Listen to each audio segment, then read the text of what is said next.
I'd like to thank everyone for coming to the regional legislative meeting in Waco. I'd like to thank Dean Lynch for bringing his crew down and having this meeting put together. I'd like to thank CMU from the University of Wise, UVA Wise, for hosting this event, and also Jim Baldwin and Skip Skinner as co-sponsors for the Little Wisconsin Planning District and Cumberland Plateau. I think we'll have some good information coming out of this meeting tonight. And at this time, I would just ask everyone to stand up and introduce themselves. And by the way, I'm Larry Mosey. I'll start with myself. So most of you know me, some of you don't. But if you would, we'll start over here with the table on the left. Dean Lynch, Waco. Bo Lovin from Waco. Sim Ewing, UVA Wise. Gage Harder, Waco. Jim Baldwin, Cumberland Plateau. Mike Thompson, Travis. Larry Land, Waco. I'm Skip Skinner, Little Wisconsin. Eric Johnson from Waco. Call Bailey, Lee County Board of Supervisors. Wayne County, County Administrator. Mike James, Lee County, 98. Drew Lockton, Senator Mark Warner. Shall take the district record for Commerce and Griffin. Jennifer Dennison, district intern for Commerce and Griffin. Lee Bell for City of Norton Council. Joe Hearn, Park County Board of Supervisors. Guy Kennedy, Russell County Board of Supervisors. Daddy Lane, Scott County Board of Supervisors. Earl Raines, Scott County Board of Supervisors. Shannon Scott, County Administrator for Wise County. Thank you. And I do appreciate everyone coming out tonight. I am District 3 Supervisor with Lee County and serve on the Waco Board of Directors, Region 13 Director. This time I'd like to introduce our speakers over here.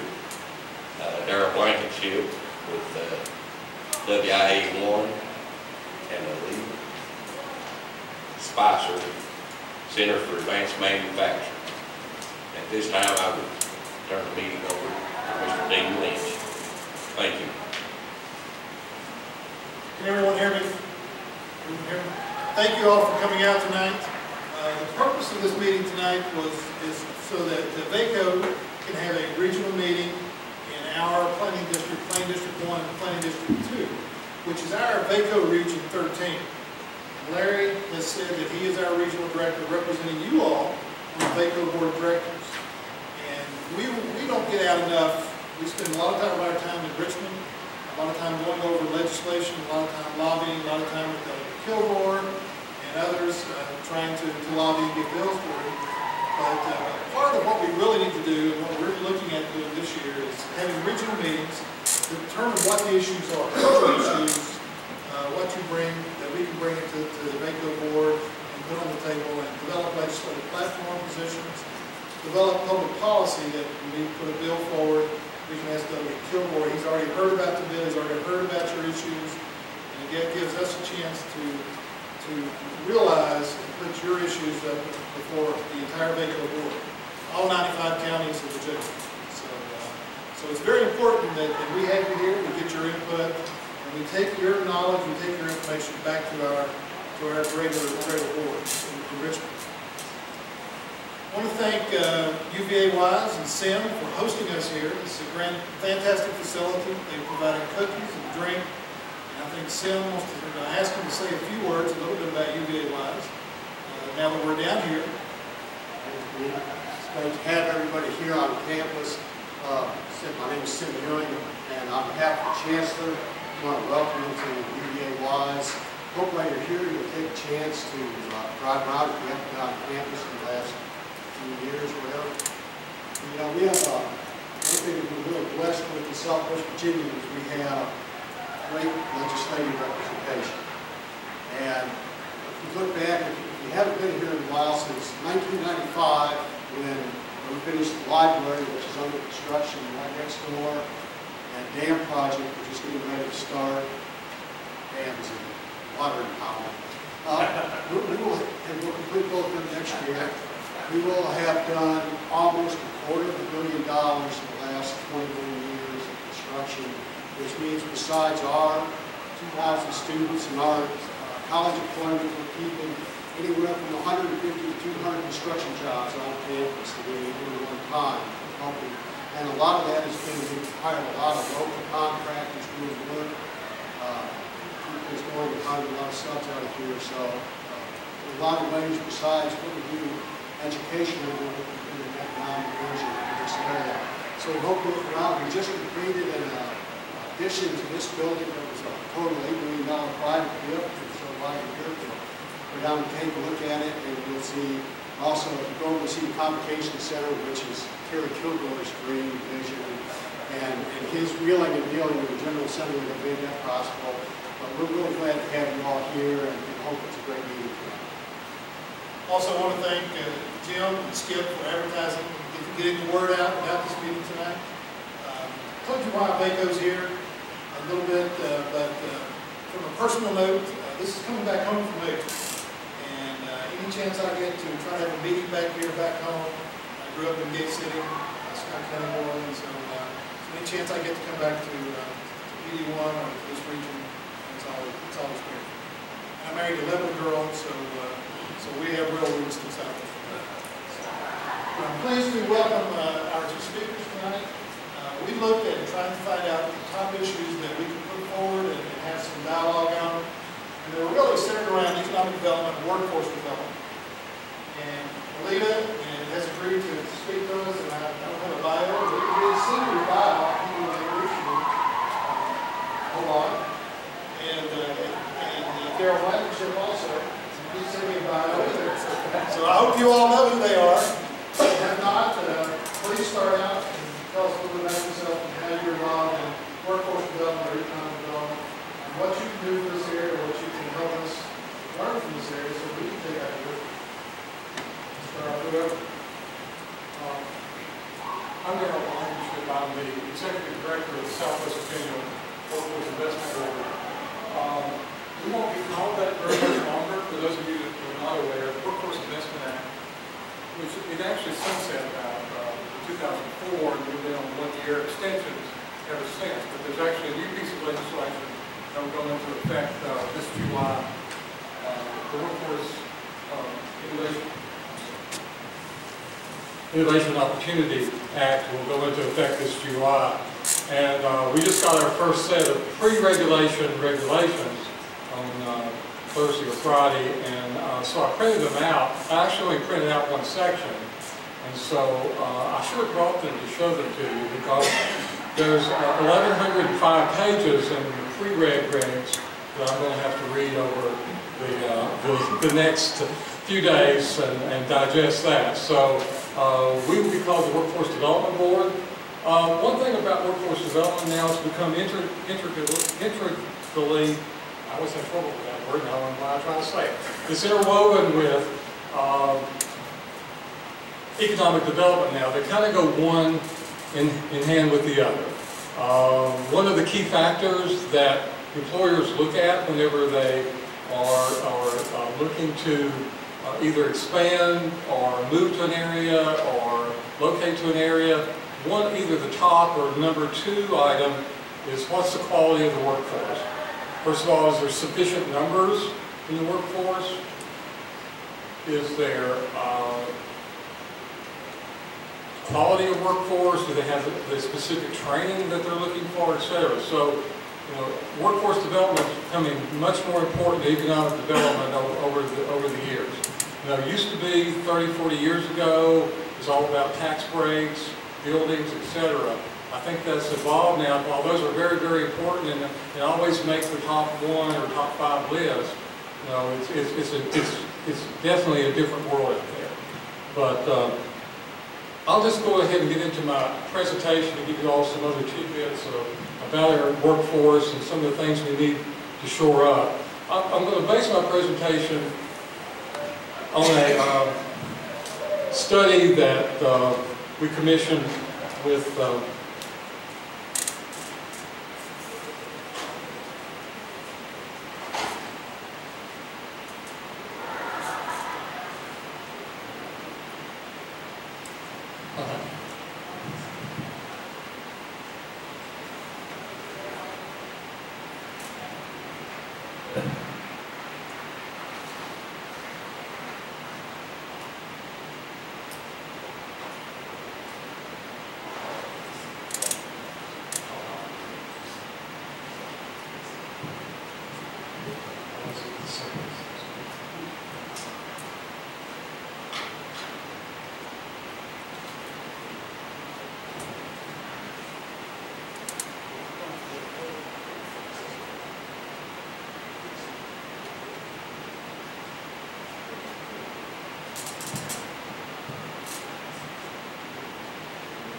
the Workforce Investment Board and the chief local elected officials were looking at trying to determine, what was the state of the workforce in our area, what are the skill sets they have, what skill sets are they needing. So about that same time, I was at an event in Richmond, and Shannon Scott and I happened to get together, and so they were also talking to Virginia Tech about doing a study that looked specifically at the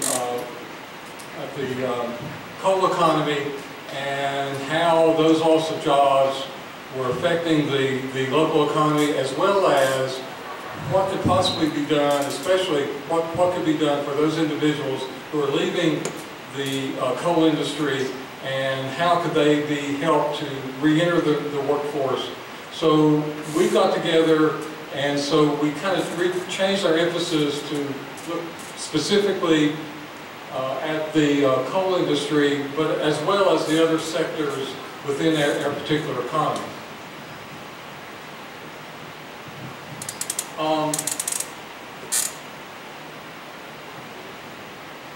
I can never be an entertainer.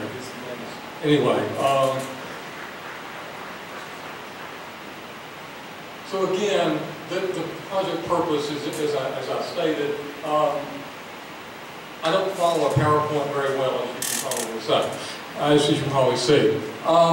So essentially what Tech did is they conducted a regional demographics overview and industry analysis. They especially looked at the coal industry and looking at the occupations within the coal industry and how they relate to other occupations in our area, and how we could quickly get those individuals who are leaving the coal industry up to speed. And so we found out that first of all, there's not a lot of technology involved in the coal industry. I don't think a lot of people on the street realize that. So it's not very difficult to skill up those individuals to meet advanced manufacturing requirements. They not only did research work, but they also went on site and visited lots of employers, including Alpha Natural Resources, Consol, etc. They actually went into a couple coal mines. They also looked at some of our surrounding areas, especially Kentucky and West Virginia, to try to look at some best practices. So it was a very comprehensive study, and so we're just now parsing through it and seeing how we can use the information at this point. One of the things they did look at was the basic labor market information, and as you can see, our population growth, well, we don't have growth. And the unfortunate part is, when you look at the trends, when the Census Bureau looks at their trends out to 2040, we have essentially at least a 1% decrease in population for each of the next 10 years. So we're going to lose roughly another 3 to 4% by the time 2040 rolls around. And when the Census did that estimation, Census Bureau did that estimation, that we have not had the deep layoffs that we have had in the coal industry at that point. So we're not quite sure what the ultimate effect is going to be on our population. I kind of use the Walmart test, so I can tell that the Walmart parking lots are not nearly as full as they once were about 4 or 5 years ago. So that's somewhat concerning to me, because that kind of gives me anecdotal information that maybe the population loss is greater than we sometimes think. They looked at the educational attainment, and this is something that we don't fare very well sometimes when compared to other areas of the state or other parts of the country. And it's somewhat misleading. Yes, we have a dropout rate, or individuals with less than a high school diploma, of about 30% in our population, but when you delve down into it, and this slide does not demonstrate that, when you look at particular age groups, especially those that are typically in the labor force, the age group of 18 through 24 and also 25 through 34 the percentage of individuals with less than a high school diploma is 13%. While that's somewhat concerning, it's still not nearly as much as the 30%, which is the overall population. Then when you look at the group of 35 to 44, it's 16%. 45 to 64 is 24%.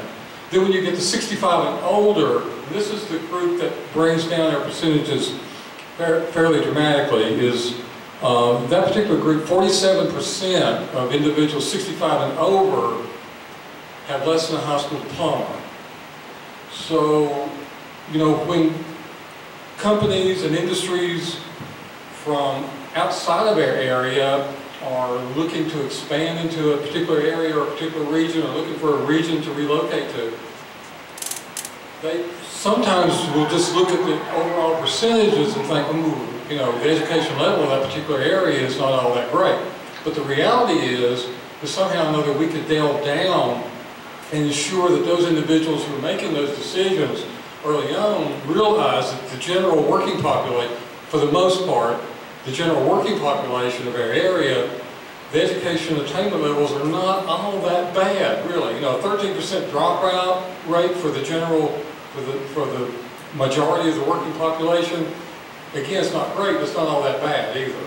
So somehow or another, we've got to figure out how to get the message out that our educational levels are not necessarily what they seem on the surface.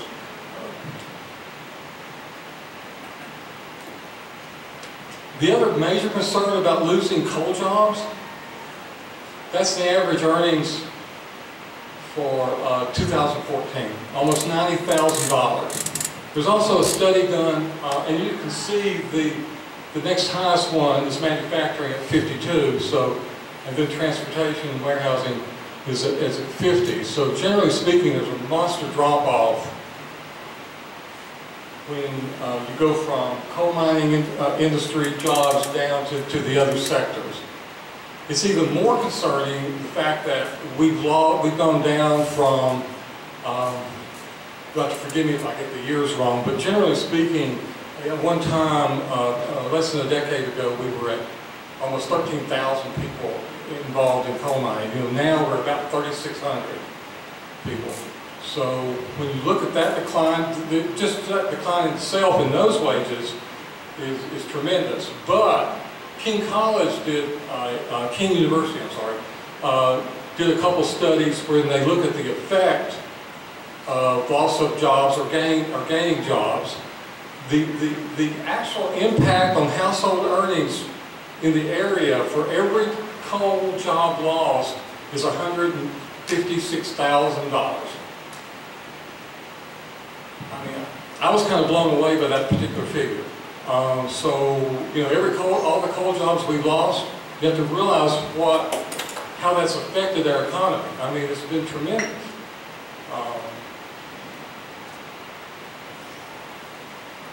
That's okay. So, the other thing you'll notice, this chart gives the trends for jobs. So you'll notice you have the regional line. I don't think you can see necessarily the colors all that well. But, well, you can tell which one is ours. That's the big dip. That's our region. And so you'll notice whenever we were a little delayed on the recession, you'll notice we were still holding our own there for a while, especially greater than the national trend when the recession hit back in 07, 08. Nationally, it took a big dip. The state of Virginia was not as affected as some states. But you'll notice our region, we had that delayed, you know, we were always behind, or, you know, about 3 or 4 years behind in almost everything, or at least that's what everybody thinks. And that's exactly what happened. The big dip happened a number of years after the general recession hit the country as a whole. And as you can see, we're kind of leveling out, and there's projected increases, but you'll note even all the way out to 2023, we're still not going to reach, according to projections, we're not going to reach the level we were at just a few years ago. That's somewhat concerning. This is just showing the growing, declining occupations. You know, you can generally realize this is similar to other areas. You'll note that those occupations that are declining are coal-related, mining-related. The one that was somewhat surprising was the truck driving, but a lot of truck drivers do hauling that's related to the mining industry. Again, growing and declining industries, education. When you look at the top 50 employers in our area, almost half of them are either school systems or governmental entities. Walmart's number one, but you know, school systems are typically very high, and I think a school system, I apologize, I can't remember which one is number two. But you'll note, bituminous coal and mining, again, decline. Underground mining, major decline. So this is just some general information about the coal industry. You know, Virginia at one time ranked very high in coal production. You'll notice now we've declined fairly significantly.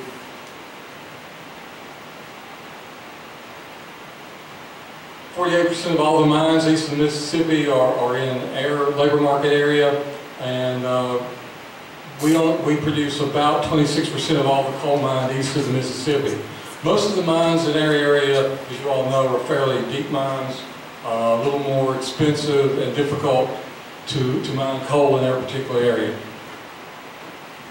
Again, this gives you a chart to show you the production, how it's declined since 1990 to 2013.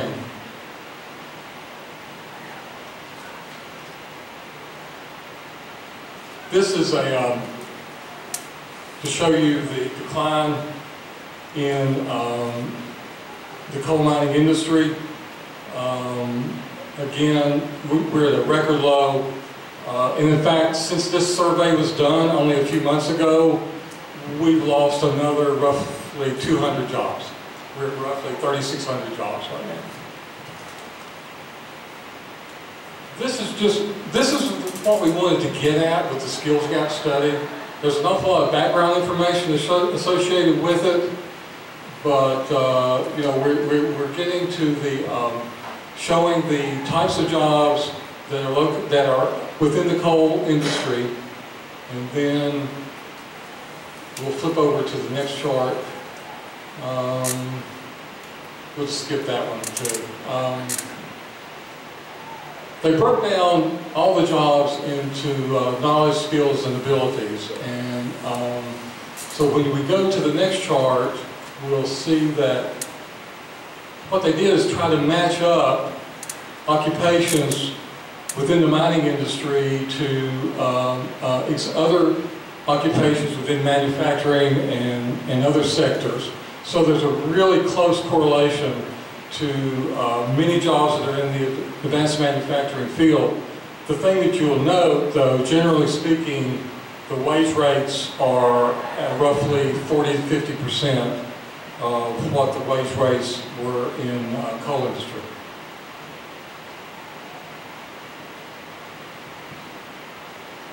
So again, this is just drawing a comparison between the coal industry for a mining machine operator to other jobs within advanced manufacturing.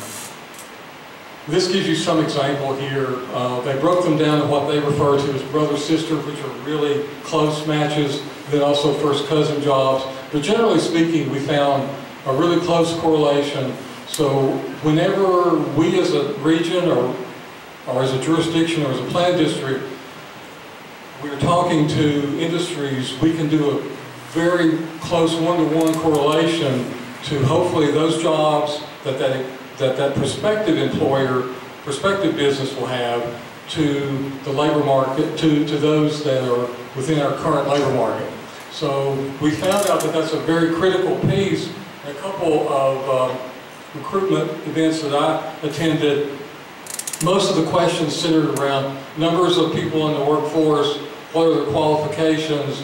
They also wanted to know about, they knew about some of the closures in some of the manufacturing plants that we'd had, especially those, for this particular one, particularly those in Lebanon with Alcoa and IEC. So they were very interested in the skill sets that those particular individuals had, but I think we can also make the case that those individuals who are in the coal mining industry have equally high qualifications and skill sets. So I think that this is something that we hope to use, and this is just one example. There's dozens of occupations that they broke down into the brother, sister, and first cousin jobs. So that's something that hopefully we can use when we do economic development or talking with prospective employers or those employers who are looking to expand, that we do have the trained labor force.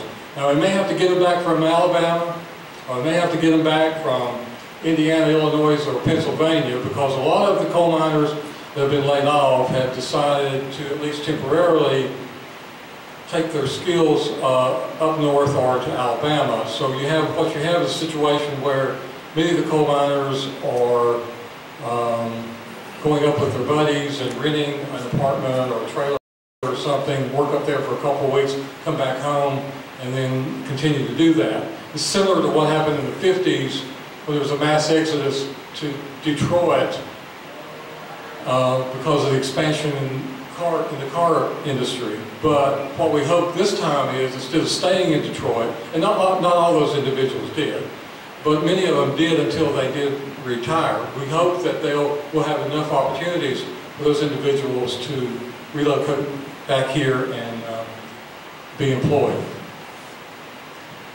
We didn't forget the other sectors. We did look at the health science, service, or rather manufacturing, professional, technical, and tourism. So we did look at what are the major occupations there. Well, this is actually program completers. This is the educational program. It's also part of the study that we looked at. So we did look at those individuals who are completing education programs and in what areas. Again, manufacturing employment. We've had also a number of job losses there, over the last couple of decades. This list could almost be taken from any area in the country, especially the top 5 or 6. The hardest to fill manufacturing occupations. Welders is always on the list. Machinists, they're always on the list.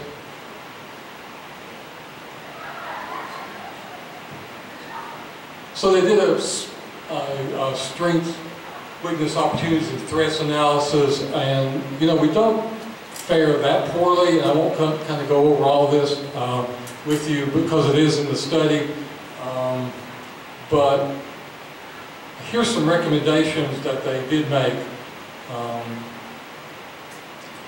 Making sure that all the entities and organizations and partners that are in economic development and in workforce development are aware of the coal industry losses, aware of the skill sets those individuals have, and how they could be remarketed to other industries.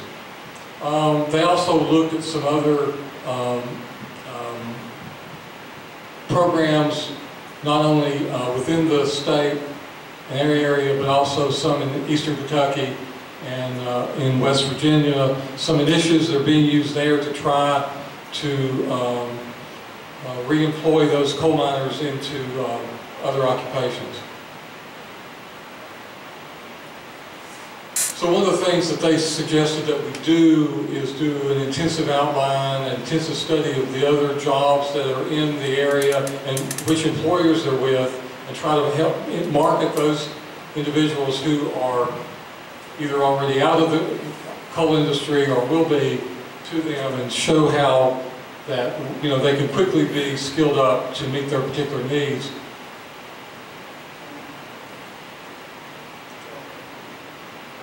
You know, one of the issues that always comes up is soft skills training, and individuals who've been working with a particular employer for 30 or 40 years, well, for 20 or 30 years, may have difficulty sometimes transferring into a new job. So there was a recommendation to provide services along those lines. One of the other things that they talked about, and Alita will be talking more about, is having intensive training. You know, we have an awful lot of training opportunities within an area, but they're not always at an advanced level to meet some of the needs of the manufacturers that we do have in our area. So anyway, that's briefly the study. That's what's on the whole study. All 285 pages of it are on the flash drives. So we hope that you will take one of those with you and study it. And if you've got any questions, we'll be happy to help you with that. A couple other things I wanted to mention to you.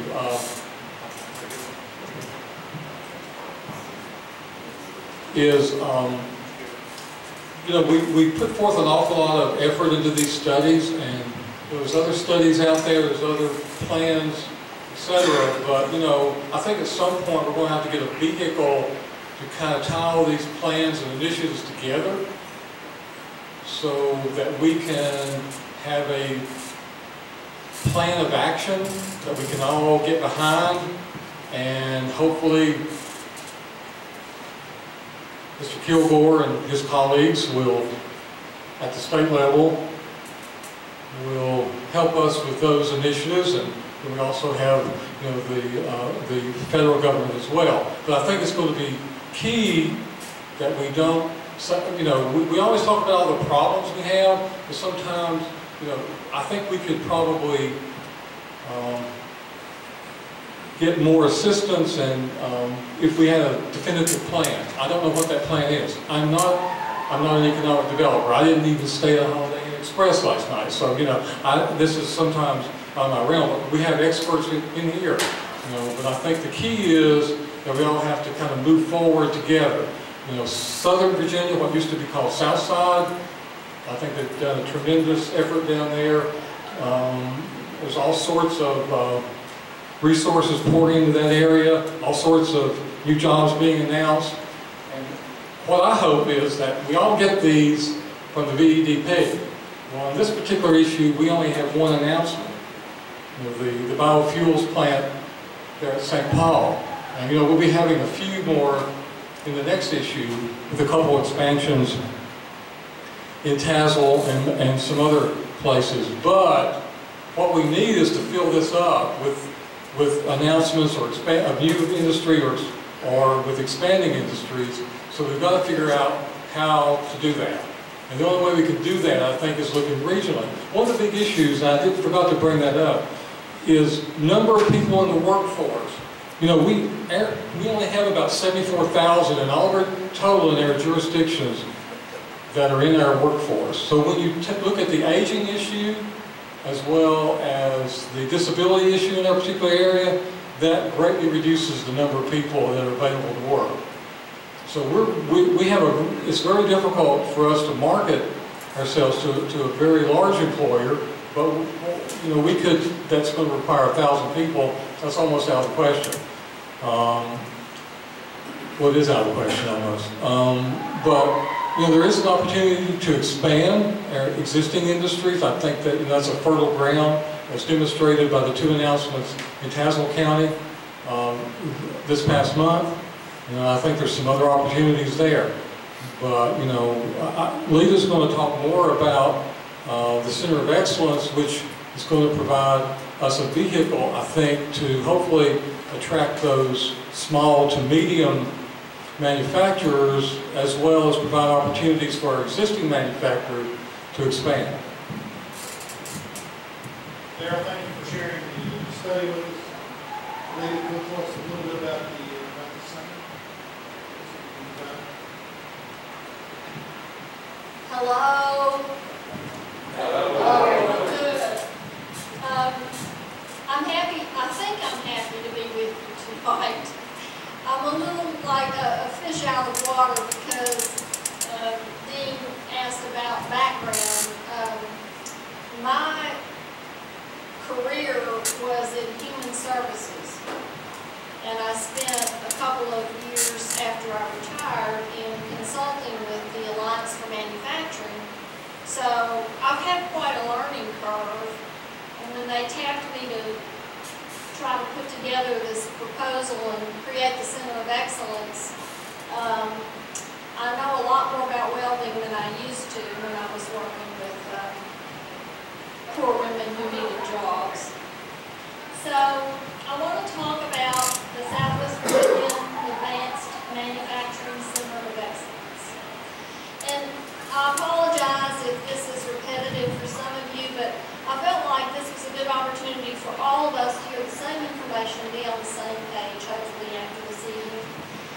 So I wanted to tell you about the Alliance for Manufacturing's beginning. For several years, it concentrated in Smith and Washington counties because it got its beginning from the Smith-Washington Industrial Facilities Authority.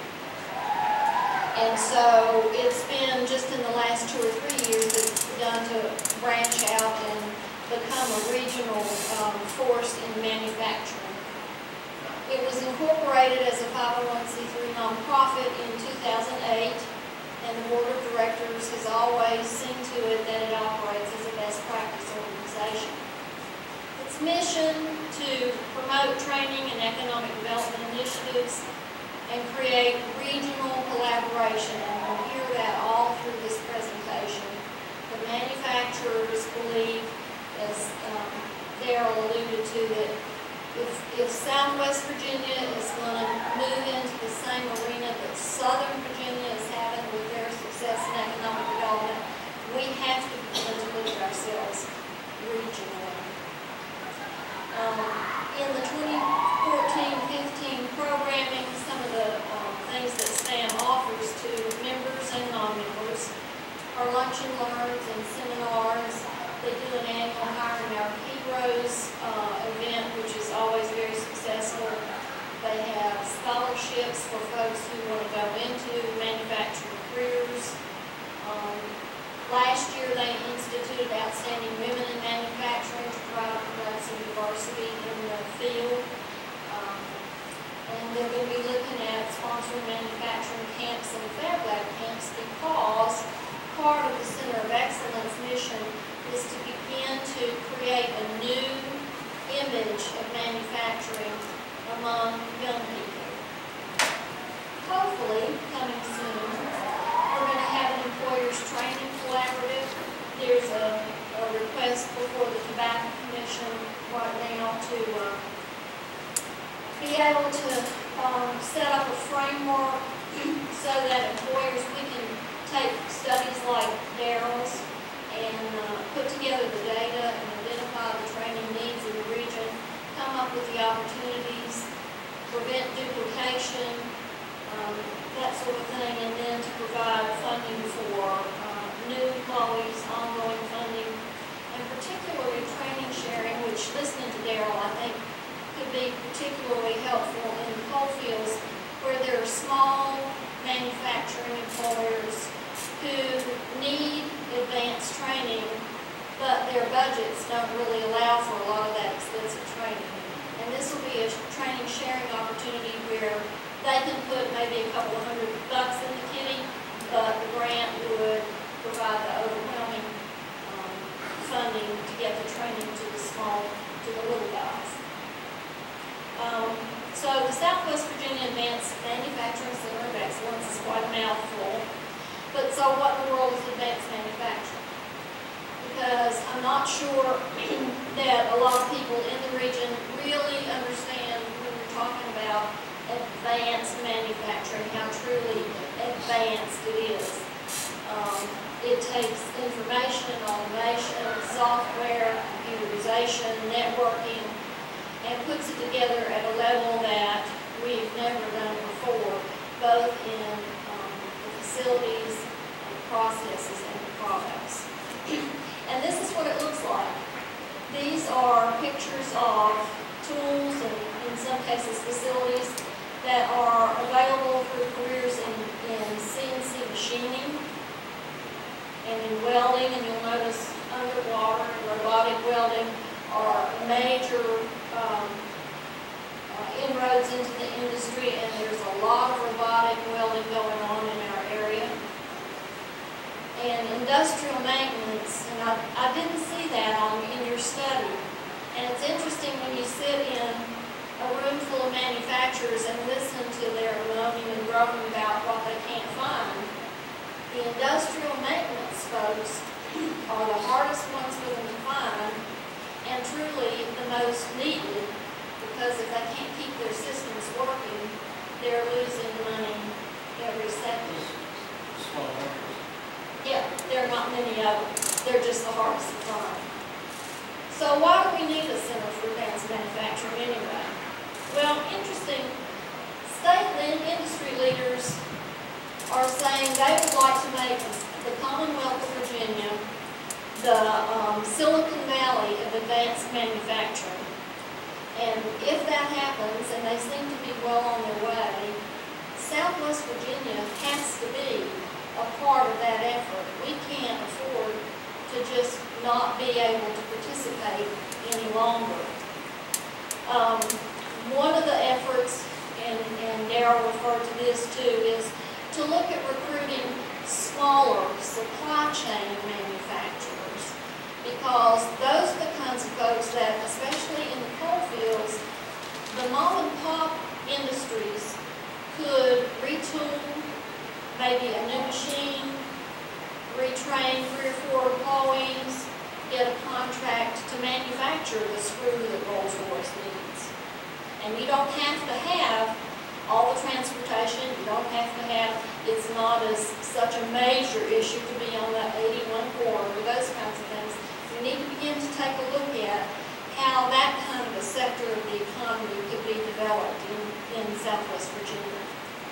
And the first thing, you were saying 1 or 2, the first thing that manufacturers say when somebody's looking at a prospect, and those prospects call the manufacturers who are here, the first question is, what does your workforce look like?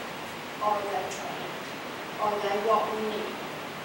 And interestingly, you can say, yeah, we have a whole bunch of welders. Well, they don't necessarily know what that means.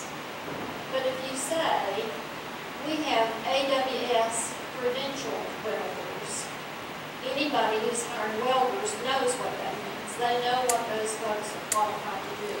And when you tell them what particular credential they hold, then they know whether the workforce that we have fits their needs.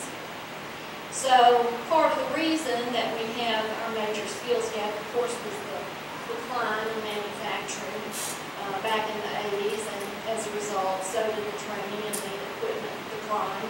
But one of the major headaches that manufacturers will tell you about that scares them to death is the retirement of baby boomers. Now, one of the major partners in Virginia that's helping to drive this train is a group called CCAM. Don't know how many of you are familiar with it, but it's the Commonwealth Center for Advanced Manufacturing. It's located up near Petersburg. It's a nonprofit group, and their main purpose is to discover what the needs of the manufacturers are in the world of research and match them up with Virginia's fine universities, get the research done, and enable those businesses to maintain their cutting-edge capabilities. There's some part of their membership, their Tier 1 membership, these guys pay $400,000 a year to belong. And so they expect top-notch service and research, and they're willing to put the resources in. They've been quite helpful to us as we've looked at the COEs and how that needs to shape up, and some of them, Siemens in particular, is stepping up to the plate and helping with training. Meditoria is going to be offering some free training in our centers, and so they'll be partnering with us in all sorts of ways. Our Center of Excellence mission is to create curricula, training programs, again, for a regional workforce, to support the current manufacturers, give economic developers tools that they need to increase recruitment in our area, and to change the image of careers. We need to keep our folks at home, and to do that, we've got to change the image of manufacturing careers. So what are some of our challenges? Well, small companies, 50 employees or less, you'll notice at the bottom, funds for employee training and new market expansion are the major needs that they have that we need to figure out how to help them with. Globally, if you'll look across the top, Germany and China and Canada and the United Kingdom and France are putting way more money into their training facilities than the United States is. So government support for their global economic competition is much more substantive than ours.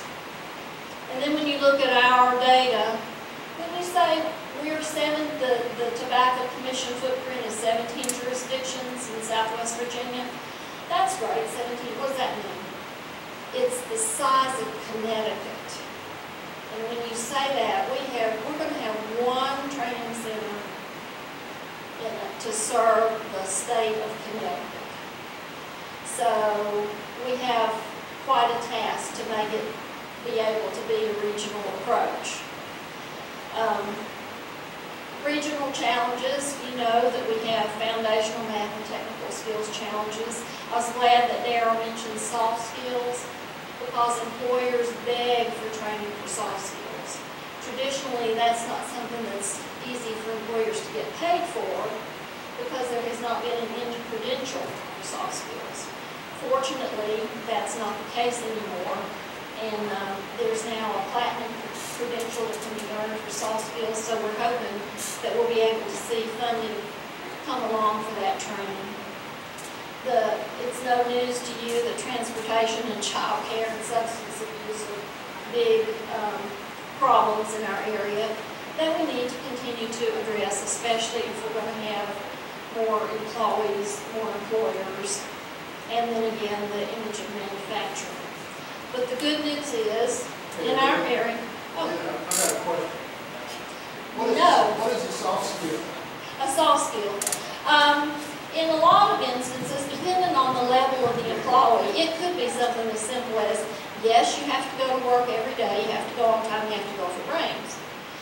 But generally, in the world of advanced manufacturing, it's going to be team building and oral and written communication skills and how to deal with difficult people and those kinds of things. Regional manufacturers in our area are going to lead the way in the Center of Excellence. And this is, aside from Secan, it's the only such animal in Virginia. The others are being operated, and new ones coming along will probably continue to be operated by higher education facilities. And I'll talk about why that's important in a minute. 2 goals for the center. National certifications that I mentioned a minute ago that employers immediately recognize. For instance, AWS and welding, NIMS for precision machining, and Siemens for mechatronics or industrial maintenance. These are the credentials that the Tobacco Commission required for us to be measured by in the Centers of Excellence. And of course, as I keep saying, the pipeline, when you talk to kids about manufacturing, and I've been on the scholarship committee a couple of years, when you go to the schools and you talk to them about manufacturing, their image of manufacturing is nothing like realistic these days, but they see it as a dark, dirty, ugly kind of job.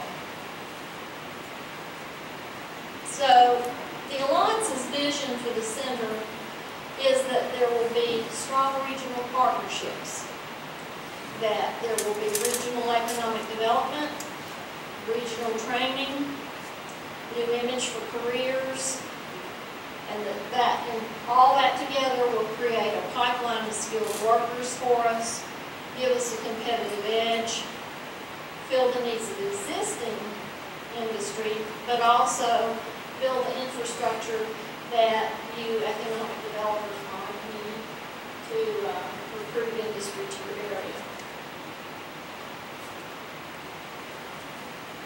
So, our regional partners in the center are all of our four community colleges in our footprint, plus Virginia Western and Roanoke.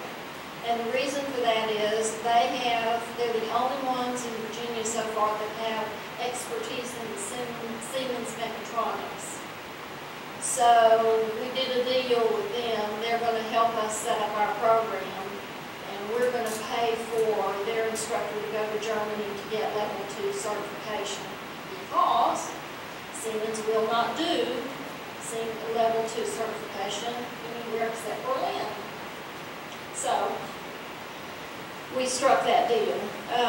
The two higher ed centers, Southern Virginia and South Boston, and of course the higher ed center in Abingdon. Public school systems, manufacturers, and then interestingly, we're also the only one who brought the nonprofit and community groups in. Gen Edge, the Mountain Empire Regional Business Incubator, better known, I think, to everybody as the Pioneer Center, Tri-County Driving Academy, Occupational Enterprises, the two Workforce Investment Boards, Virginia Manufacturers Association, the United Way, Highlands Small Business Incubator. The specific government entities that have a piece of this operation are Smith County, Washington County, Scott County, and Tazewell County. And we even have media partners. Now, the RFP does not allow us, we're not allowed to spend actually grant money on marketing until the second year of the grant.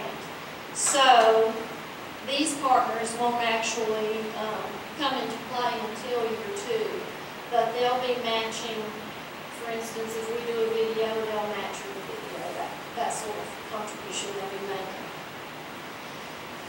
This map shows you what the regional approach is going to look like. And if you look at the bottom, kind of in the middle, the headquarters will be at the Virginia Highlands Incubator. And all three of the curricula, welding, machining, and mechatronics, will be offered there. There'll also be an accredited testing facility for welding. And that's important because currently there's only one in Virginia, and it's in Northern Virginia. And there's none in Tennessee. So we see that, A, as one way that we'll be able to reach sustainability, because that'll be a moneymaker. But more importantly, folks will not have to go to Kentucky to test for credential. Then in Scott County, we'll have the Pioneer Center. We'll be doing advanced welding, and we're going to put a fab lab there. It'll be the second one in Virginia, and this will also will help the sustainability of the Pioneer Center, because manufacturers will be able to pay to go use that facility for research on their own, or to develop a product, or to do a prototype. And we're also going to be doing fab lab camps and field trips for kids to come and play with the 3D copier. And then Mountain Emerald Community College will be doing the prereqs, and they'll be gearing up to do industrial maintenance. And if you go on up to Southwest, They'll be doing prereqs again. They'll be doing welding. They're going to help us with the accredited testing facility. And they'll be providing the mechatronics teaching and the welding in the Tazewell County satellite. Then down to Withville, there we go. Withville is going to be doing precision machining, satellite advanced welding.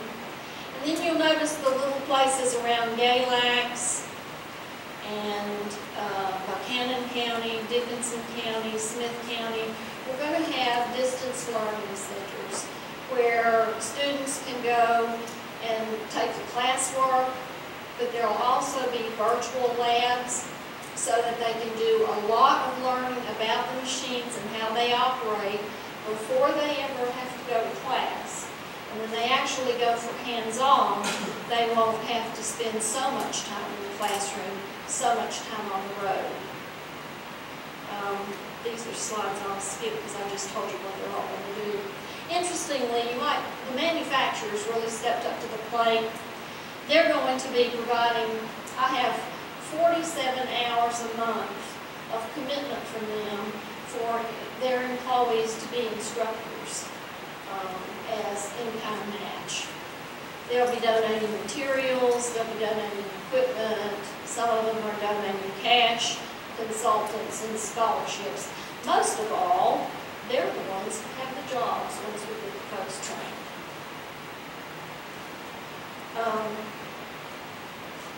The organizational chart, the SPAN Board of Directors is the policy-making board that will be in charge of the Center of Excellence. There's also a Center of Excellence Board of Directors that will be doing a lot of the roll up your sleeves and do the hard work, and they'll be making all the recommendations to SPAN when decisions need to be made. In addition to trying to be inclusive about the region, we also wanted to be inclusive about having as many people at the table to talk about what their needs were and to give us advice. And so we're having an industrial council, an academic council, and a partner council. And then, of course, the director and her assistant. So you can see, staff-wise, it's pretty light. Strengths will be the industry playing a lead role, inclusive of partners. Money was not spent on bricks and mortar. In-kind assets and match. The partners came up with the match, but we did not have to ask for any grant money to come up with match. All partners together came up with the one-to-one match that the Tobacco Commission requires. We see this as a catalyst for regional growth. The Center of Excellence will improve productivity for the existing industries, attract new industry, increase employment, and provide growth and prosperity. And back to the 50 employees again, looking at employee training and new market expansion, we really need to look at bringing mom and pop industries in and upgrading them, their skills, their abilities, to look at being supply chain manufacturers. And then marketing is going to take place among students, employers, the unemployed, manufacturers, and economic developers. And winners make a habit of manufacturing their own positive expectations in advance of the event. That's all those two.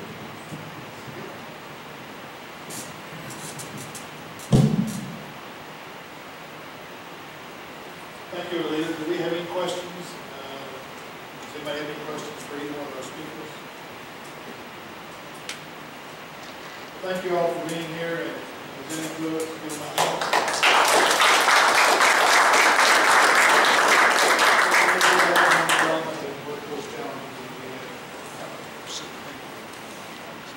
The next thing we were going to move to was we have some distinguished guests with our delegates and senators here with us. And I'd like to give them an opportunity to say a few words. Start off with Delegate Kilgore. Oh. We're in your home. Oh yeah, that's great. Great to have you all here at UVA Wise. I can say that graduating here, it's changed a lot, right, Sam? It's changed a lot since I was here. But this has been this is a great economic beacon for the area. Lost, I think we're up to over 2200 students. So we set a goal 10 years ago, we used 2,500, and I think we're well on our way to do that. Thank y'all for all you do. I know you all are where the rubber meets the road, and I wouldn't want to trade jobs with you. I get a lot of complaints, but I know you all, as board supervisor members, get a lot of complaints. So we appreciate the job that you all do, and hopefully in Richmond this year we got you out a little bit. I know we didn't do as much as you wanted us to in some areas, but we tried. It did help that our budget improved a little bit between the time when we started and when we ended, so that really helped out a lot. So great to be here. Look forward to answering any questions, and I'm glad Todd B and St. George is here, because if I don't know the answer, he may know it. So thank you. One thing about Doug and Kilgore, I want to thank Doug and Kilgore for carrying a big, huge bill for us this year that made it through in the House Rules of Procedure, and that is a bill that allows any bill that has a local fiscal impact to be filed with the very first day of session. Yeah, that's really important to y'all, because the way that works, it goes really fast. And if y'all don't know about it, it's filed at the last day, you've got a hearing coming up, and you have no time to react. So Dean's been pushing on that for Several years. So Thank you for your reference on that. Doug and Pillington, you want to say a few words? I will introduce myself. I'm George Price. I have been on the job since the 2nd of January, and had a good time trying to figure out what to do in Richmond for 2 months. Everybody kept saying it was 6 weeks. It was a short session, so you can get through a short session. I'm like, well, I didn't know what the long session was like, so it all seemed crazy. But I wanted to come and make sure that, especially the folks in Dickinson, Wise, Russell, I guess it'd be right over here from Washington County, but from the 4th District, if you want to talk to me afterwards, I'd love to hear what you got to say. Talk to some of you about issues surrounding the storms and all that, but onward and upward, right? Thanks for having me. Any other delegates? Senators? State senators? Senator Carrico did call in. What's that? Benton Richmond. Benton Chapin, Doug Sheriff, Senator Carrico, and had I think it was a family obligation that he had. But we have Michelle here, representing our congressman. Would you want to say a few words, Michelle? People was not prepared to say too much, but first of all, I want to apologize to Daryl for all his pages that he's having to read in the new workforce bill, and please forward complaints, concerns, because I know that there will be some, but and just keep us informed of how those changes impact you and what, the good, bad, and ugly, and sometimes it's not until you delve into it and make changes that you actually see it, but I'll reiterate what Terry said. We really appreciate what all of you all do. Now, tell us who you are. Michelle I'm sorry, Michelle Jenkins, from Scott County, Tassett County native, Scott County resident, and it's been my pleasure to work with all of you all. I think that's one of the strengths that we do bring is that regardless of which side of the aisle that we're on, at the end of the day, and Drew will attest, we work for the common good of what we need here in Southwest Virginia, and I think that's one of our strongest assets that we do have. And I think today with these presentations, it shows that we may have challenges, but we're trying to form solutions, and we're here to work together. So we're here to help however we can, and please don't hesitate to ask. We may not have the answer, but we'll ask Terry, or we'll ask Senator Warner, and we'll get some people moving on it. So thanks for letting me here. Drew, representing Senator Warner. Yeah, I don't mean to disagree with Michelle publicly, but I thought 1,100 pages was the government meeting inside. So that's a good thing. Michelle and Delegate Kilgore said, you know, I'm here to listen and learn and take back what we can to the senator, and we really want to be helpful and be a good federal partner with each of you. So if there's any projects that you guys are working on that we can be helpful or has a federal fingerprint, we want to be here for you. And Southwest Virginia is very important to the senator and to me too. So please let us know how we can be helpful. Thank you all for being here. Now is a chance for our counties to tell us a little bit what we're interested in coming from VACO. We want to know what your issues are, what you're struggling with, what issues that you see on the horizon that we may be able to help you either through legislation or just through technical services that we provide at VACO.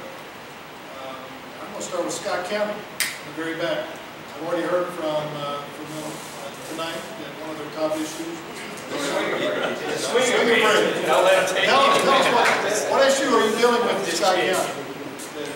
Well, right into the budget process, that's everybody probably is. I guess the one thing that we try to figure out what our mandate is going to be and how we're going to fund it. Last year we had a $1 million deficit. You know, we're 23,000 people and we got it down to 640,000 or so. But anyway, the economic development part of what we do. Which partnership we find it's hard to go it alone. It really is, the regional approach, I think, is the way to go. We talked to Skip, Glenn Wisco, and trying to get something going with Lee County, Miles County, City North, and try to come up with something to market the area rather than market Scott County, Lee County separately, or Miles County, City North. So this whole approach, the regional approach, if we can sell all of Southwest Virginia in that, I think that's what we got to do. The one thing, I've been in coal mining for 40 years. I'm a state mine inspector now, and supervisor by night, I guess, and state inspector by day. But the one thing that I started in 1974, coal mining, and the one thing that I've seen is coal mining is our culture. Now, and you think about what our culture is and our heritage, and so, you know, the dropout rate in school, all that, and all that, but the kids are growing up with the thought process, I want to be like that, I want to be a coal miner, don't need a lot of education to do that. So, if coal mining fits our culture, and coal mining is legal, and it obviously is, then what do we do with our culture? So, you know, there's got to be an effort to try to sell that to younger people as they come up. You know, manufacturing, you know, I went to a vocational school in high school and wanted to be a machinist, you know, and I did that at the shipyard, but I didn't like living where I was living, so I moved back and got a job and went to Southwest Community College. I was very there coal mining, that's where I've been ever since. But anyway, the culture we have, and you don't think about it, you know, Shannon, you're in Wise County, you know, coal country, and you see what coal has done for you, but, you know, do we need to approach what we're doing and what we're selling? And like I said, coal mining fit our culture, but coal mining has changed, so what do we do? And so we do it through the centers, the manufacturing aspect of it. I like that. We can get people interested. Everybody can't punch a computer to, you know, make a living. But that's what a lot of kids are wanting to do. But anyway, the manufacturing approach, which is welding, machinist, electrician, all those jobs in coal mining, that's what they do. I train electricians, I train foremen, and I train diesel mechanics. That's what I do now at DM, and plus I inspect too. But I'm trying to train people to do those high-tech jobs, and that's high-tech. If they can get a job somewhere else, and we'll get to train them, and they can perform. But anyway, our culture, you know, it is what it is. But the regional approach, I think, is a good idea. Didn't mean to say all that. Thank you. Wise County. Thank you so much. The greatest fear in Wise County right now is the loss of our workforce population between the age of 20 and 40. If we continue that out-migration of that age group, all of your coal-producing counties that depend almost solely on coal as a singular economy, are not going to have anything to offer to a prospect in 4 or 5 years if we don't turn it around. And that's just right. That's just the way that it is. And with that loss of working population, is a loss of operating revenue that has come with the slide in the coal industry. Wise County alone has seen a drop in general operating revenue from coal severance tax over the past 3+ years of $5.2 million. Now you're approaching, when you look at the entire DC region, you're approaching $20+ million that's been zapped out of the available resources to fund schools, take care of public safety, and do those things that you have to have to offer any kind of quality of life that you can present yourself to attract industry. So all of a sudden it becomes a forward, downward spiral. It keeps getting worse at an exponential rate. The next big problem, and I'll try not to take it forward too much, the next big problem, and it's not just common in Wise County, but all over Southwest Virginia, is drug and alcohol abuse. So we have not only an economic problem, we have a socioeconomic problem. Now Trevor goes to Mom and Dad after they've all had supper, and he's afraid to ask Dad, Dad, I'm turning 16 next month. Are you going to get me the convertible that we looked at last year? And Dad wipes the sweat off of his forehead, dreading the fact that Trevor was going to speak to him. And he says, son, you know we can't. What do you think about that now? And Trevor says, well, Dad, you got Mary and Jamie and Bill a car when they turned 16 or 17. I'm the last one. Why not me? And he explains to him, and now things have changed, Trevor. And so the first time Trevor's mother gets sick and ends up in the hospital, the first time Trevor's girlfriend breaks up with him, the first time Trevor runs into the wrong crowd down the corner or down the street, Trevor's going to end up on drugs. I'm not talking about just marijuana, I'm talking about cocaine, heroin, and the works. Because the culture is making things worse. Trevor might have been one of those young men that never thought about drugs, but now he considers himself a part of those who are without the hope that his older siblings had. And so it's a problem that's just getting worse. We are not going to climb out of this hole that we're in. We are not going to turn this ship around without some assistance from the state and from the federal government. Now, anyone who thinks that has their head in the sand. Now, we have to, first of all, help ourselves. And we're taking some steps in the region, in the Vicina region, in the next 2 or 3 months to help ourselves. But when all is said and done, we do need those resources. And I don't know exactly what they're going to be. I have some hopes. But that really is just the way it is. Now, there are those who say that we have a hope in people returning to the area because we've got an aging population and it'll be a nice place for people to want to live who once lived here and moved to Indiana and moved to Ohio and moved to Michigan. We've tried that with the Return to Roots program. And time after time after time they said, but our children now have found employment up here. Our grandchildren live across the road from us. And Mary has a real bad heart condition. And when I left her, the hospitals weren't. And we just, no, I don't think we're going to return. We would rather stay closer to our grandchildren. We've got to realize that things have fully shifted since 1958, 1968.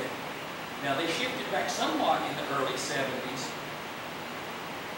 but I don't want to sound gloom and doom.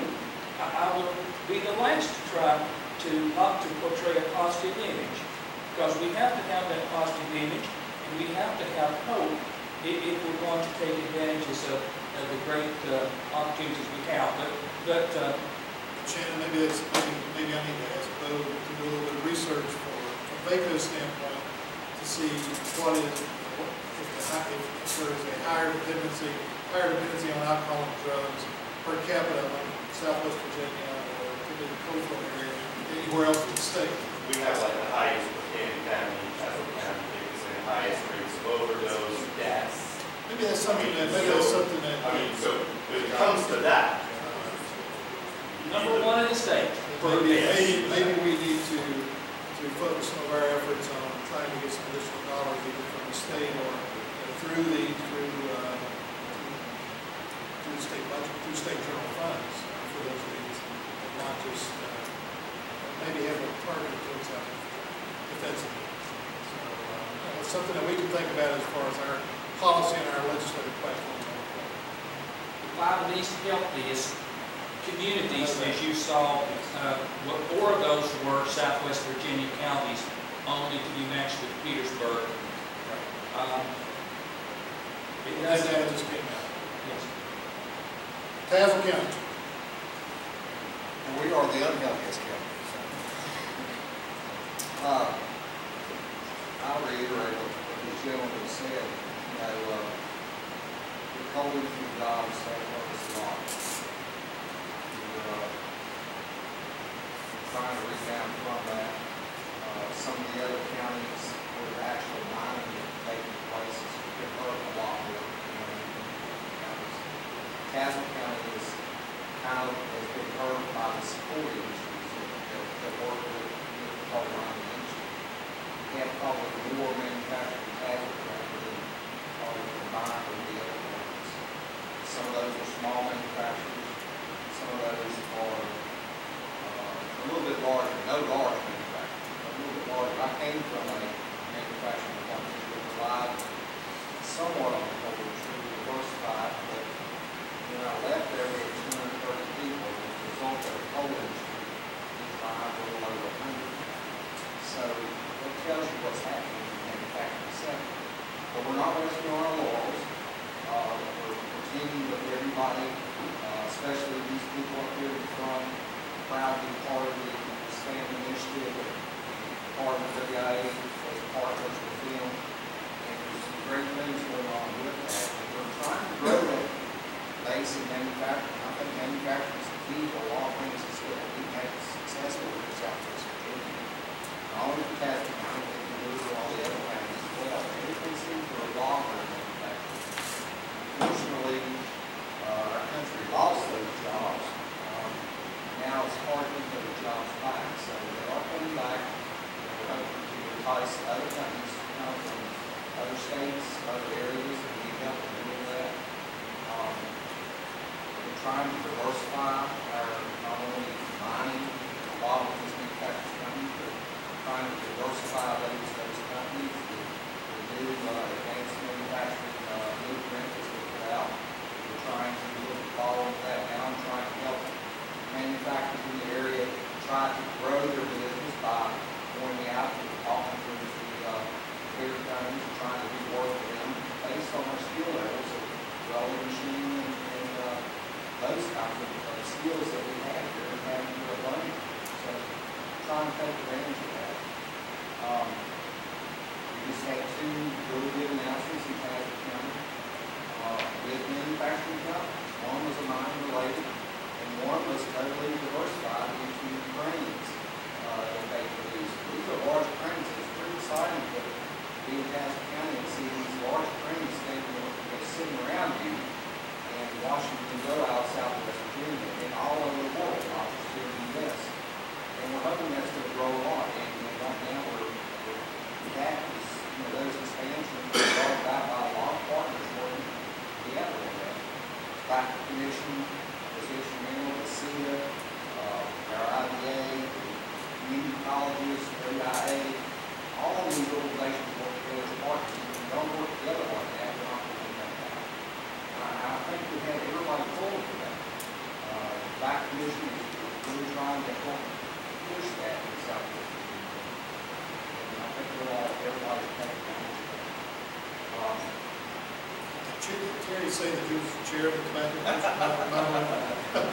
Well, it's important to our area.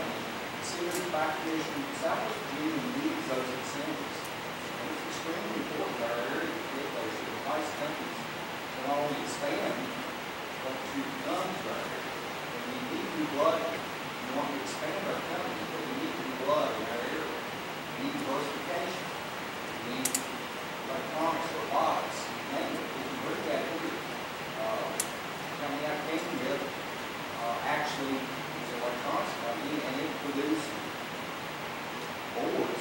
PC boards that run on the space shuttle. Or units or sub-assemblies of the Tomahawk Crew business. If we can do that here at Southwest Virginia, we do it. So we have a trainable workforce, we have a skilled workforce, we have a very trainable workforce. I think those are things that we need to have and be proud of in all of the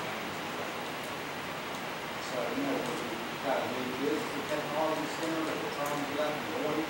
It's like pulling teeth to get companies to come in. The economy's not doing great, but we're still trying. I think that's all we can do. If everybody works together, we can do this. So, I just want to encourage partnership and all the counties working together in every way we possibly can. Appreciate you guys coming out and listening to this. Russell County. Sean? What's going on in Russell? Should let Jim Baldwin speak. Things in Russell County is really going pretty good, I guess. They're, like Ben said, they're working on the budget. The budget looks good for us, I believe. We got a new county administrator, Ron Lester. He's doing a good job for us. Russell County's improving somewhat. We just made the announcement not too long ago about the biofuel on the county line of St. Paul and Russell County. And also, we've got a new hotel that's beginning to open up there, I think about next Tuesday, 14th, we'll have it. For the Big Race in Bristol. And Are you advertising that that's a conference hotel? Are you advertising that that's a conference hotel for everyone? Yeah, I think it'd be good. They've invited, they said that board supervisors, IDA, and all of us will spend the first night in there to get all them new employees training on the job. So I don't know if they already let us sleep in it or not, but things good. Who's hosting the card game? Who's hosting the card game? Oh, about that. But it's taken shape. Just concerned over some of the cuts that's been came down. The severance tax, it's made a part in our budget this year. Also, the regional jail is, it affects all the counties. I'm on board of the regional jail, and it's increasing every year, and that's a big hit against all of our counties. And I don't know, state keeps cutting money coming down with this, and should be giving us a little bit more because we pick up local papers and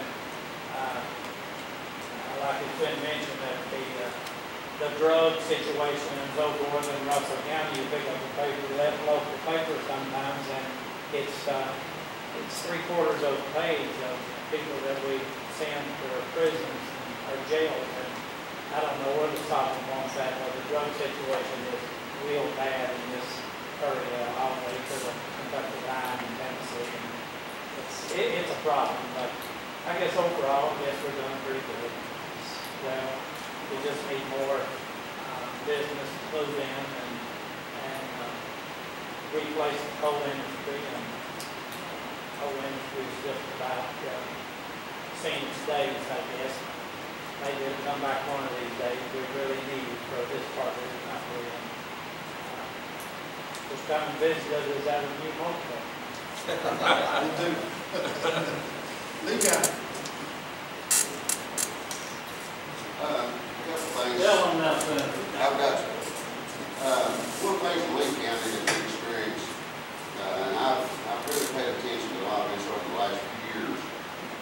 We spend between $40 and $45 million a year on our education system. Got 2 high schools, we graduated about 80 at Thomas Walker and about maybe 200, 220 at Lee High, is that right?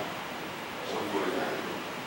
And what we're doing is we're ending up gearing about $42 million towards maybe 10 of the 80 at Thomas Walker and maybe 30 of the 200 at Lee High. Those kids are going on to school anyway. They're going to make their way. And, we talk about advanced manufacturing stuff, and those kids that keep leaving our counties, that were the best and brightest, they're not coming back, so we lose that. So then we're stuck with kids that really just have a basic education. You know, one of the best programs that we offer in Lee County, we've got a nursing program, or a vocational school. These kids can go 1 year, say their senior year, and then they can go 1 more year to the same school and pay like $60 a month. And in 2 years, they can become an LPN, which is it's a good job, you get good benefits. It's still low scale, it's probably $15, $17 an hour. But we're spending a lot of money educating kids that's going to go on anyway. And there's no way we can compete in advanced manufacturing when the kids have no hope of that. And I think it goes back to when they're 8th, 9th grade in high school, to where they can actually, counselors at school or in your school system, put together a plan for these kids on what their interests are.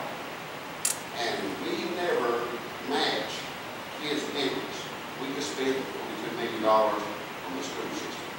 So if we can get welding classes, electrician classes, where these kids only have 1 more year. You know, a lot of kids don't like to go to school, so a 4-year college is out of the question. But if there's some way that we can go 1 more year to be certified electricians, mining, carpentry, whatever, then the advanced manufacturing has a chance. But if we don't do this when these kids are freshmen in high school until they graduate, then there's no way that this area can compete, because there's no skill labor. There's no skill labor. Mining is not a skill labor as far as what the kids do. They come out of high school, they go into the mines because that's what their dads did. They just go in there and work, and most of them work their way up the ladder, learn how to mine. I've got family that's been in the coal business all their life, and every one of them learned how to run heavy equipment. They learned how to weld, they learned how to do electric stuff. But we are not. I mean, we can sit here and talk, and I've seen this for a long time now. We talk softly about this, and it's all a feel-good story to get a bunch of people in a room and talking and talking and talking, but it's never delivered. And like I said, you know, we need help from our state and federal governments, you know, for small areas like this. And the reason that there is a lot of drug problems is because these kids are lost. You know, my youngest son, I've had 4 graduate from Oswald there. He's graduating this year. And the kids that's in his class, you know, we talk a lot. They have no idea what they're going to do because nothing is offered. Nothing is offered at the vocational school to get these kids to where they need to be, to give them some kind of training. Where, you know, if you tell a kid 1 year, you need you 1 more year, you'll be certified to be making $18 to $20 an hour. You know, that sounds pretty good to me versus going to Walmart making minimum wage or somewhere else making minimum wage. Or getting on welfare and making the same as minimum wage. You know, that's not a hard choice to somebody that's maybe just a little lazy anyway. You know, it's either work for $8 an hour or stay at home and make the same money. Okay? So to me, it all goes back to education. And you know, we've all got drug problems, this whole area does. But it all goes back to educating these kids and preparing them. And then if our best and brightest ever decide to come back, maybe we've got some kids that's got some manufacturing skills that can work instead of just a basic degree or diploma, basically all it is.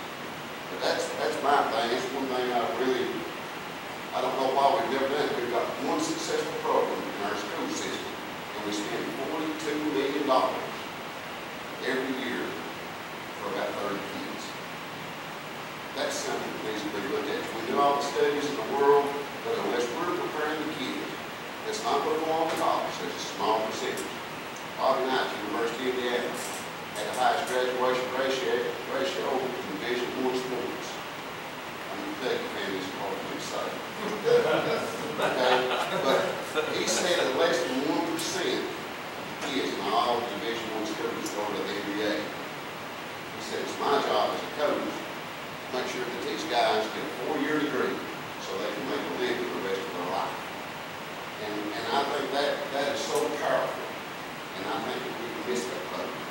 I think we missed it. We spent all the money on a very minimal amount of kids instead of the big picture. And I think that's where we're at. The drug problems, regional jails, that's where we're at. We're spending money on stuff that shouldn't be, and I think we can deter a lot of that by getting back to this education and training issue.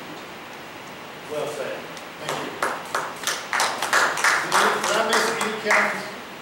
See, just follow up on what Carl said, I shared a little bit of this information with Gilbert just a minute ago. On their vocational educator, career technician, all of that.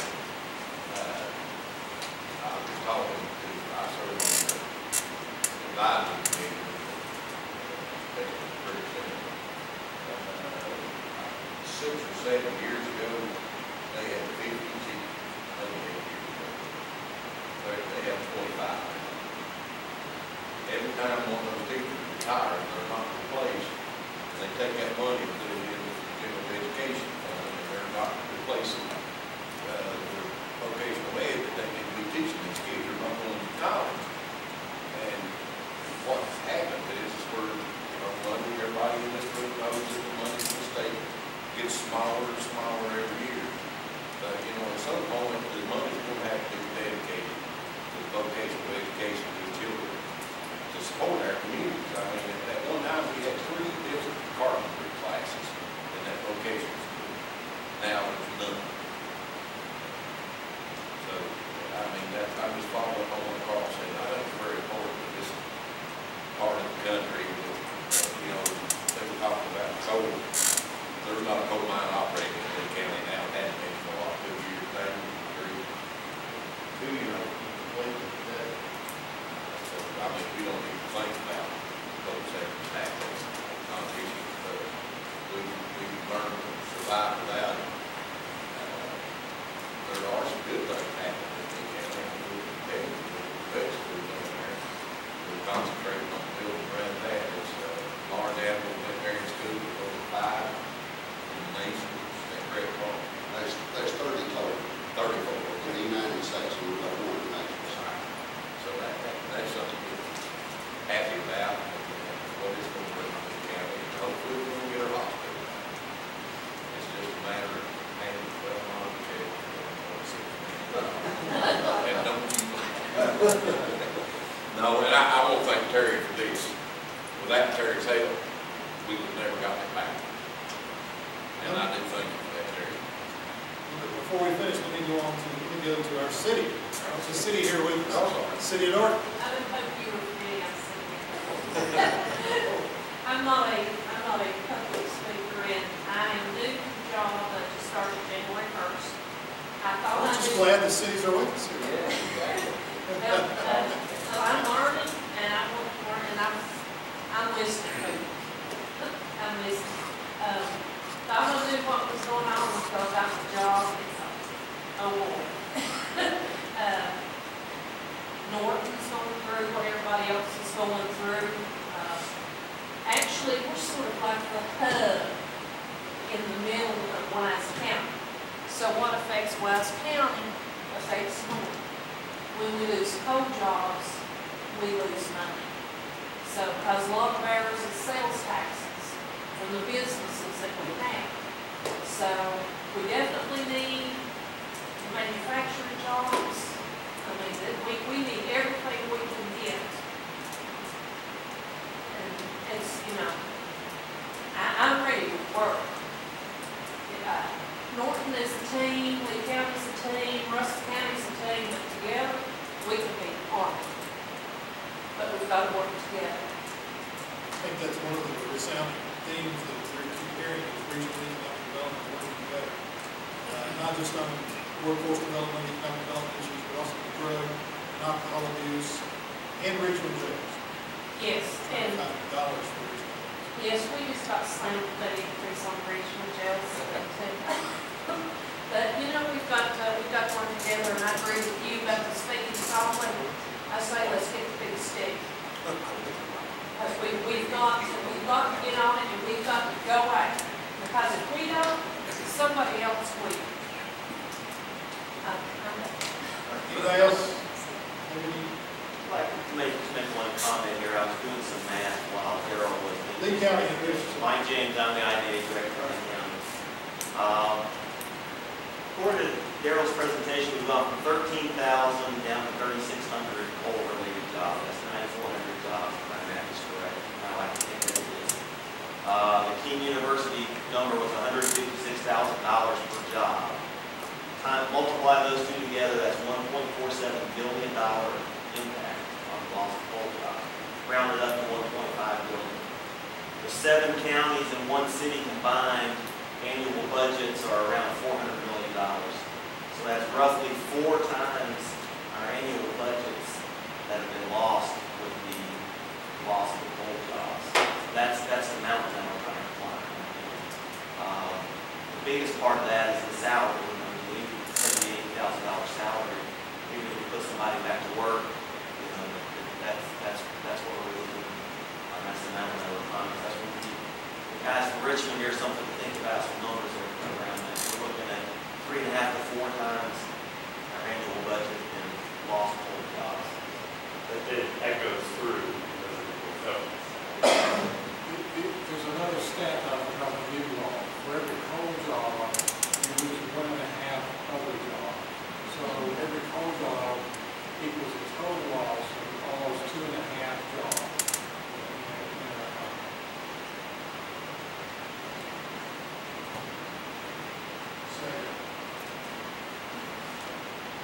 Anybody else? Dean, I was just going to say concerning vocational schools, this is peculiar to Wise County, but Wise County has dropped off a bit in vocational education because we have Mount Denver Community College right there that can serve all 3 of our high schools. And many of the classes that they would offer are being offered at the community college. And I would encourage every county represented here to have your school superintendent, nobody has the magic pill, but have your school superintendent call Dr. Jeff Perry and look at the program where he has started at grade 6. He has started at grade 6, and he is developing this system where he's tracking the students.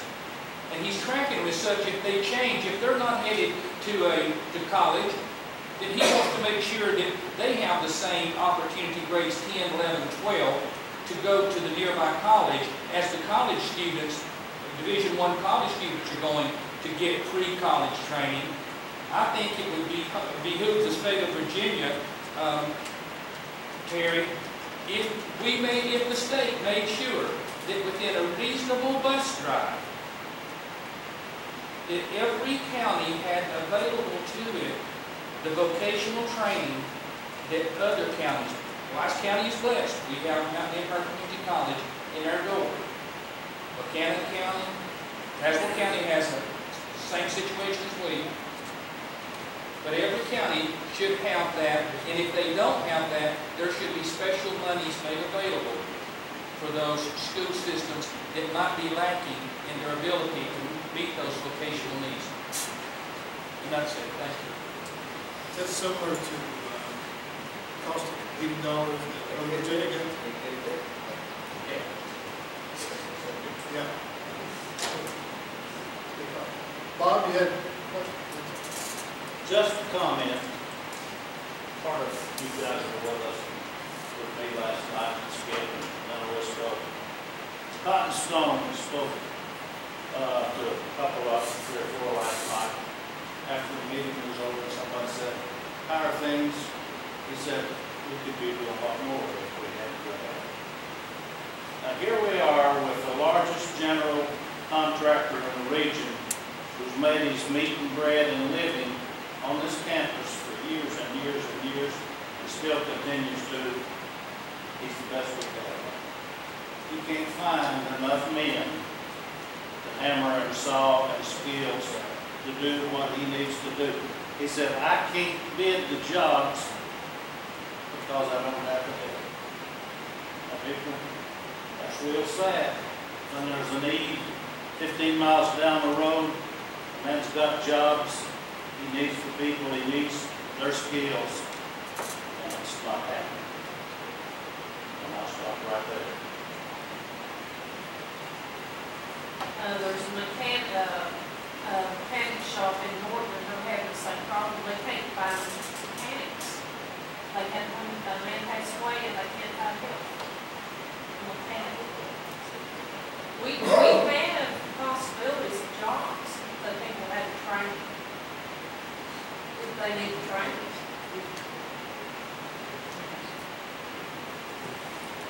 Anybody else? I would just like to offer one other thing, Dean. Sometimes people read in the papers about coal is coming back and coal shows a positive note. And that might be true about coal in the Illinois basin. But it is not true, and it's not going to be true about coal in this Appalachian Mountain Basin of southern West Virginia, eastern Kentucky, southwest Virginia. One other thought, sometimes economic developers in this area are criticized because what they see happening in Southside. But when the textile industry and the furniture industry left Southside, they left 2- and 3-story nice brick buildings with 10-foot and 12-foot ceilings that have sat empty for decades.